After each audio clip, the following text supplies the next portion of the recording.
నమస్కారం రైతులందరికీ. Sai Geetha enterprises YouTube ఛానల్కి స్వాగతం. మనం ఈరోజు ఈ వీడియోలో చూస్తున్నది టీఎంఎస్ మోడల్ ఇంపెల్లర్. సో ఈ ఇంపెల్లర్ని కుండల పంపు మోటార్కి వాడతారు.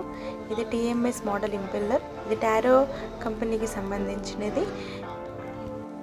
సో మీకు ఇలాంటి మరిన్ని వీడియోలు కావాలంటే మన సాయిగీత ఎంటర్ప్రైజెస్ యూట్యూబ్ ఛానల్ని లైక్ చేయండి, షేర్ చేయండి, సబ్స్క్రైబ్ చేయండి, అలాగే సపోర్ట్ కూడా చేయండి.